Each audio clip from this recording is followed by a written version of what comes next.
because here's the deal. It's like, well, slavery. The richest black people on God's green earth are African Americans. If slavery never happened, then you would be in a grass hut. Yeah. Right? Well, we need reparations. Your reparations are that you get to live in America. You're welcome. You're welcome. You get to have the Christian religion. That's right. Live better than your ancestors. The greatest moment in history for any brown or black country is the moment that the white man's ships arrive on your shore.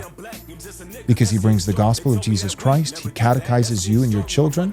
He brings exports. He brings hospitals, medicine, life expansion increases, GDP and resources increase, medicine increases, and most importantly, you get taught the gospel of Jesus Christ so that you can live longer on earth and then go to heaven instead of hell. And you know what else the white man also brings? The white man also brings rape, rob, murder, pillaging.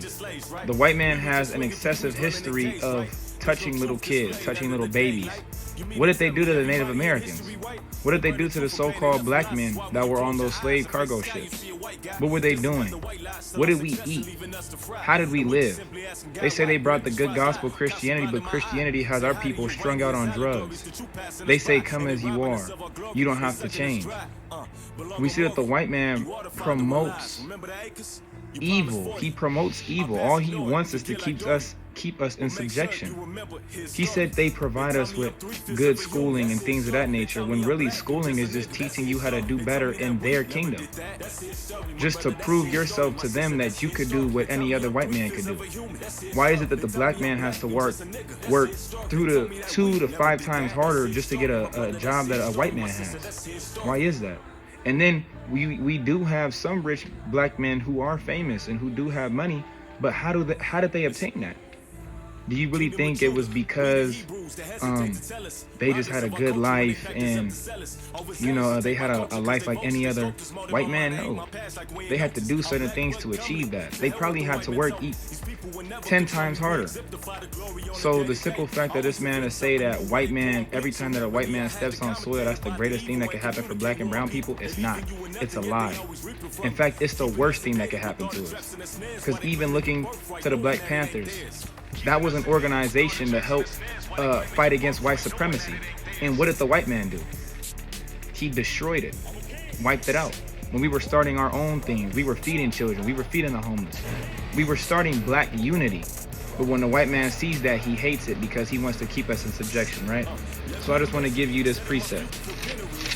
And this is 2nd Esdras. 2nd Esdras, chapter 6, and verse 9.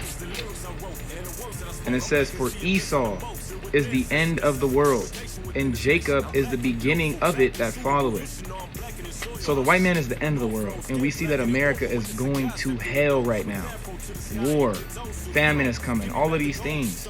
They're trying to take out black history from out of museums to stop our little children from learning about our ancestors, to find out who we are, because that's how you destroy a nation. Take away the memory of the children. Do these things, that way when their children grow up, they don't know nothing to teach their kids. So the white man is your enemy. Stay away from your enemy.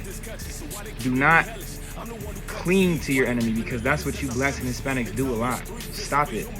Because unfortunately, they are leading you to eternal fire and eternal damnation, because that white man Christianity is not the truth of the Bible. And with that, I say shalom.